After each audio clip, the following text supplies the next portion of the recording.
Hello students, I am Arvind Kumar, PhD Physics from Suraj School, Rewari. Today we will discuss the combination of resistors from second unit current electricity of first chapter electric current and resistances. The first combination, that means we can combine the resistors in series. What does mean series? End to end. If this is a resistor of 2 ohm and this is the resistor of 3 ohm and I connect it end by end, this with this side. Next resistor end to end. अगर हम इस तरीके से इन resistances को connect करते हैं तो इस कॉम्बिनेशन को हम बोलते हैं सीरीज कॉम्बिनेशन और एंड टू एंड कॉम्बिनेशन.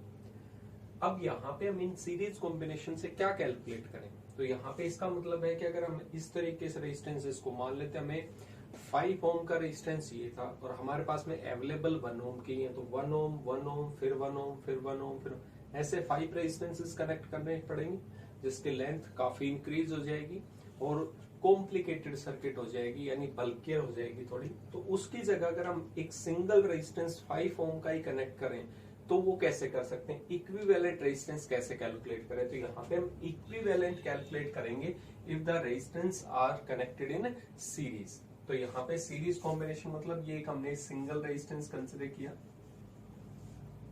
इसका रेजिस्टेंस R1, ये दो एंड है इसके A और ये पॉइंट हमने मान लिया B. जो सेकंड रेजिस्टेंस है वो इसके इस एंड से कनेक्टेड है इस तरीके से, ये R2, ये है C पॉइंट.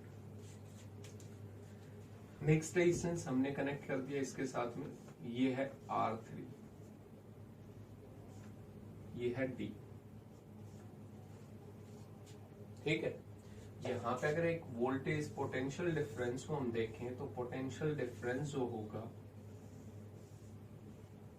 वो हम एक बैटरी से कनेक्ट करेंगे. अब इससे हम क्या कैलकुलेट करेंगे कि 3 रेजिस्टेंस सीरीज में कनेक्टेड है, इन तीनों की जगह अगर मैं एक सिंगल रेजिस्टेंस यूज करूं तो उसकी वैल्यू कितनी होनी चाहिए वो हम कैलकुलेट करेंगे. तो यहाँ पे हमें इक्विवेलेंट सर्किट डिजाइन करनी है और वो इक्विवेलेंट जो रेजिस्टेंस होगा उसकी वैल्यू हमें कैलकुलेट करनी है. अगर मैं इसी में सेम वोल्टेज की मैं बैटरी अप्लाई करूं, जितने वोल्ट की बैटरी थी, इन तीनों रेजिस्टेंस की जगह जो भी इक्विवेलेंट कॉम्बिनेशन आएगा उसको हम बोलेंगे सीरीज इक्विवेलेंट रेजिस्टेंस. यहाँ पे कुछ ना कुछ करंट पास होगा, तो सपोज करते हैं करंट आई है, तो जो हमारी इक्विवेलेंट सर्किट होगी, इक्विवेलेंट कब बोलेंगे? जब सेम करंट पास हो. अगर कम और ज्यादा हुआ तो फिर वो इक्विवेलेंट सर्किट थोड़ी कहलाएगा. नेक्स्ट टर्म, सीरीज में करंट जो होगा वो सेम होगा. यहां से जितने चार्ज कैरियर मूव करेंगे, अब उनके सामने एक ही पाथ है, सिंगल पाथ, तो वो ट्रेवल भी उसी के थ्रू करेंगे, एयर में तो नहीं कर सकते. तो इसका मतलब यहाँ पे क्या होंगे, चार्ज एंटिटीज है वो सिंगल पाथ था तो सभी के थ्रू सेम चार्ज कैरियर पास होंगे, क्योंकि बैटरी की जितने चार्ज कैरियर पॉजिटिव से आप यहाँ पे इधर चलेंगे उतने ही नेगेटिव पे रीच करते हैं ताकि इसकी कंसंट्रेशन बैलेंस रहे. तो इसका मतलब यहाँ पे जितना करंट R1 के थ्रू पास होगा, same current pass through R2 and same current pass through R3 and so on. तो यहाँ पे करंट जो रहेगा सीरीज में वो क्या रहता है? सेम रहता है. इसका मतलब हम ये कह सकते हैं करंट रिमेन्स सेम, क्योंकि एक ही रास्ता है. सीरीज मतलब सेम पाथ था, पाथ एक है, तो करंट पे जो चार्ज कैरियर होंगे वो सारे पास होंगे उसी से, तो करंट सेम होता है. पोटेंशियल डिफरेंस में इस रेजिस्टेंस के थ्रू मान लो तो यहाँ पे ये V1 है, इस फर्स्ट रेजिस्टेंस के थ्रू, इसके थ्रू मान ले तो V2 है और इसके थ्रू देखें तो V3. ठीक है. तो ये तीन रेजिस्टेंस के क्रॉस पोटेंशियल डिफरेंस है V1, V2 एंड V3. अगर हम A से B तक जाएंगे तो पोटेंशियल का डिफरेंस जो होगा वो V1 होगा. B से C तक जाएंगे V2, C से D तक जाएंगे V3. क्योंकि पोटेंशियल जो है वो scalar, state function, quantity, initial final position पे डिपेंड करता है, doesn't depend on path follow. तो अगर मैं A से D तक जाऊं तो A से B तक गया V1, B से C तक जाएंगे तो ऐड करना पड़ेगा. A से C तक कितना होगा? V1 plus V2. D तक जाएंगे तो V1 plus V2 plus and V3. So total net potential, total voltage drop across these resistor will be the sum of individual voltage drop across each resistor. तो मैंने इनको लिख दिया. जो हमारी टोटल वोल्टेज ड्रॉप होगा V1, V2, V3, अगर आगे और भी होता है एंड सो ऑन, तो सभी का एडिशन होता है. करंट यहाँ पे सेम है। हमने ओम्स लॉ पढ़ लिया, ओम्स लॉ कितना था, V is equal to IR। तो यहाँ पे टोटल अगर मैं नेट पोटेंशियल की बात करूं तो इसकी जगह तो इक्विवेलेंट आना चाहिए, क्योंकि इक्विवेलेंट सर्किट में करंट तो उतना ही पास होगा जो इन तीनों के थ्रू पास हो रहा था। तो करंट तो सेम, लेकिन इन तीनों की जगह रेजिस्टेंस की वैल्यू कितनी होनी चाहिए, इक्विवेलेंट रेजिस्टेंस। तो ये टोटल जो था उसको मैंने लिख दिया I इंटू में RS। V1 की वैल्यू कैलकुलेट करें तो करंट तो इसमें भी I है, लेकिन रेजिस्टेंस इसका कितना था R1, तो यहाँ पे कितना होगा I इंटू में R1। सेकंड के थ्रू करंट सेम था, रेजिस्टेंस कितना था R2, तो I इंटू में R2। थर्ड के थ्रू देखें I इंटू में R3। तो यहाँ पे करंट को अगर कॉमन लें तो इक्विवेलेंट रेजिस्टेंस हमें मिल जाएगी R1 plus R2 plus R3। Current से current cancel out, so equivalent resistance in series combination is equal to R1 plus R2 plus R3 and so. अगर मैं यहाँ पे n number of resistance connect करता तो यहाँ पे प्लस कितना हो जाता, Rn तक चलता। एक स्पेशल केस देखते हैं इसका। अगर मैं कहूं कि सभी रेजिस्टेंसेस इक्वल हैं, if R1 is equal to R2 is equal to R3 is equal to R, इन सभी की वैल्यू इक्वल होती, इसके भी 2 ओम, इसके भी 2 ओम, इसके भी 2 ओम, तो टोटल रेजिस्टेंस कितना होता है 2 प्लस 2 प्लस 2 6 ओम। या हम ये कहें जब सभी की वैल्यू सेम है तो जब हम कंबाइन करेंगे तो मैं इसको ऐसे कर सकता हूँ n इंटू में R। सभी की वैल्यू इक्वल है तो जितने नंबर ऑफ रेजिस्टेंस कनेक्टेड थे उसको मल्टीप्लाई करा दें सिंगल वैल्यू रेजिस्टेंस से। R सेम था R 2 प्लस 2, या तो 3 टाइम्स आप 2 को ऐड करो या 3 से मल्टीप्लाई, जितने नंबर ऑफ रेजिस्टेंस है। तो ये n जो है यहाँ पे कितना है, number of resistance equal resistor connected in series combination. Number of equal resistor connected in series combination वो ये n है, और सभी इक्वल थे तो सभी की वैल्यू सेम होगी, उससे क्या कर देंगे मल्टीप्लाई। RS जो होगा वो हमेशा ज्यादा होगा, हमेशा इंक्रीज होगा, बड़ा होगा। क्यों, यहाँ पे सिंपल एडिशन है, and resistance can never be negative. वो हम डिस्कस कर चुके हैं पहले भी, उसमें क्या था, ऑब्स्ट्रक्शंस ऑफवर्ड, ऑब्स्ट्रक्शंस नेगेटिव में नहीं हो सकती, इसलिए R जो होगा रेजिस्टेंस वो हमेशा पॉजिटिव होता है। तो ऐड करेंगे तो ये वैल्यू हमेशा क्या होगी, ज्यादा ही आएगी रिजल्टेंट।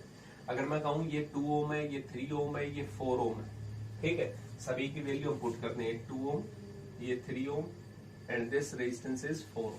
सबसे बड़ा कौन सा था, R3। अब इन तीनों की जगह एक सिंगल रेजिस्टेंस यूज करें इक्विवेलेंट, तो कितनी वैल्यू आनी चाहिए, इन तीनों का addition 2 plus 3 5, 5 plus 4 9, that means 9। अब इक्विवेलेंट रेजिस्टेंस को देखें, that will be the greater than the greatest value of individual resistor. इन सभी में सीरीज में जो सबसे बड़ा होगा इक्विवेलेंट रेजिस्टेंस उससे भी क्या होगा, हमेशा बड़ा होगा, ठीक है, ये ध्यान रखेंगे। और इक्वल है तो सिर्फ कितने नंबर ऑफ रेजिस्टेंस इक्वल जो थे वो सीरीज में कनेक्टेड थे, वो नंबर मल्टीप्लाई बाय जिसकी वैल्यू थी उससे मल्टीप्लाई, तो इक्विवेलेंट रेजिस्टेंस शॉर्ट ट्रिक बन जाती है। बेसिकली आपसे ये पूछ सकते हैं कि क्यों इंक्रीज हुआ रेजिस्टेंस, यहाँ पे इंक्रीज हो रहा है, बढ़ रहा है, यहाँ पे 2 प्लस 3 प्लस 4 करते हैं तो 9 आ रहा था, इंक्रीज हुआ, बढ़ा। अब यहाँ पे ये पूछ ले आपसे कि क्यों इंक्रीज हुआ, तो हमें रेजिस्टेंस का फॉर्मूला पता है, R is equal to rho L by A, R is equal to rho L by A. तो यहाँ पे अगर देखें तो हमने रेजिस्टिविटी जो भी होगी, लेकिन हम एंड टू एंड कनेक्ट कर रहे हैं यहाँ पे, तो इसका मतलब क्या हुआ, सिंपल सा, ये रेजिस्टेंस फिर इसका रेजिस्टेंस फिर आगे एक और रेजिस्टेंस, इसका मतलब इनकी लेंथ को बेसिकली हम क्या कर रहे हैं, इंक्रीज कर रहे हैं, और लेंथ को इंक्रीज करेंगे तो रेजिस्टेंस क्या होगा, इंक्रीज होगा। That's why in series combination resistance always increases. Clear हुआ, ये छोटा सा डेरिवेशन था इसका, और ये एक एग्जांपल हमने डिस्कस किया। नेक्स्ट कॉम्बिनेशन हम दूसरे तरीके से जो कनेक्ट कर सकते हैं रेजिस्टेंसेस को, that combination is called parallel combination. तो पैरेलल भी कंबाइन करके देखते हैं। Second is parallel combination.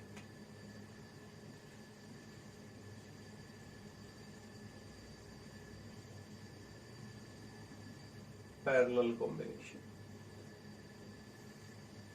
ठीक है, इसको हम कह सकते हैं साइड बाय साइड कॉम्बिनेशन। जैसे ये एक सिंगल वैल्यू रेजिस्टेंस था जिसकी वैल्यू है R1, ये रेजिस्टेंस था R2, ये रेजिस्टेंस है R3।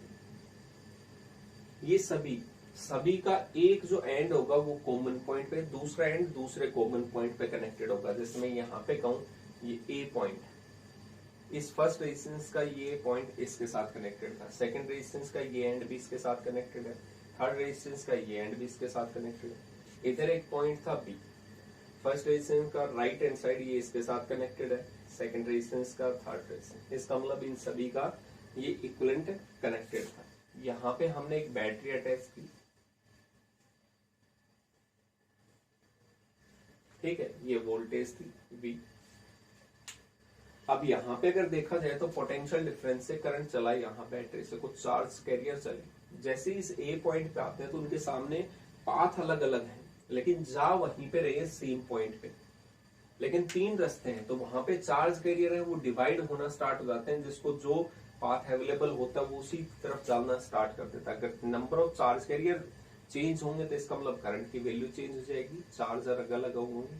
फर्स्ट में मैंने मान लिया I1, सेकंड में मैंने मान लिया I2 एंड थर्ड में हमने कंसिडर कर लिया I3। तो यहाँ पे करंट जो है वो I1, I2 एंड I3 के थ्रू यहाँ पे पास हो रहा है। जैसे ही साइड पे आएंगे सभी का एडिशन होगा, total number of charge carrier उतने थे जितने गए थे चार्ज वापस, इसका मतलब बैलेंस कंडीशन। अब यहाँ पे देखा जाए तो पोटेंशियल जो होगा वो क्या रहेगा, सेम रहेगा। वोल्टेज ड्रॉप क्यों, मैंने पहले बताया था स्टेट फंक्शन है, इनिशियल और फाइनल कंडीशन पे डिपेंड करता है, पाथ के ऊपर डिपेंड नहीं करता। अगर मैं इस बैटरी से यहां से चलना स्टार्ट करूं और फर्स्ट रेजिस्टेंस के थ्रू जाऊं तब भी मेरा वहीं पे था initial final condition, second resistance के थ्रू जाऊं तब भी इनिशियल फाइनल पोजीशन सेम थी, थर्ड के थ्रू जाए तब भी इनिशियल फाइनल सेम है। तो इसका मतलब जब इनिशियल और फाइनल सेम होते हैं तो पाथ के ऊपर डिपेंड नहीं करता पोटेंशियल, इसलिए पोटेंशियल सेम होता है। तो पैरेलल में ध्यान रखेंगे पोटेंशियल सेम होता है, पोटेंशियल डिफरेंस, और सीरीज में करंट सेम होता था। अब यहाँ पे इसको ड्राइव करें, इसके इक्विवेलेंट सर्किट अगर हम ड्रॉ करें तो इन तीनों रेजिस्टेंस की जगह में एक सिंगल रेजिस्टेंस यूज करना चाहते हैं, तो इसको हम पैरेलल कॉम्बिनेशन में करें। और यहाँ पे बैटरी भी सेम होगी जो यहाँ पे थी V, तभी तो इक्विवेलेंट बोलेंगे कि सेम बैटरी अप्लाई करें, सेम करंट पास हो, तभी तो उन सभी रेजिस्टेंस की जगह जो सिंगल वैल्यू रेजिस्टेंस होगा that is called parallel combination of resistance. Derivation में मैंने बार बार बताया जो टर्म्स डिफरेंट होगी उसी को आपको लेना है। तो डिफरेंट क्या है आपकी बार यहाँ पे, रेजिस्टेंस के अलावा करंट जो है वो अलग अलग है।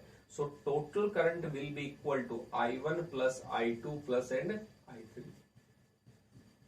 अगर मैं ये कहूं कि यहाँ पे जो टोटल करंट था वो कॉम्बिनेशन या एडिशन था तीनों करंट का, तो 3 पाथ में गए, total incoming current is equal to total outgoing current. Ohm's law में पता है V is equal to IR। अब की बार करंट है तो कितना लिखेंगे, V अपॉन में R। ये टोटल करंट था तो इसमें टोटल करंट तो वही होगा इक्विवेलेंट सर्किट में, तो I इक्वल टू कितना होगा, V अपॉन में इक्विवेलेंट रेजिस्टेंस। तो यहाँ पे मैंने लिख दिया V अपॉन में equivalent resistance in parallel combination.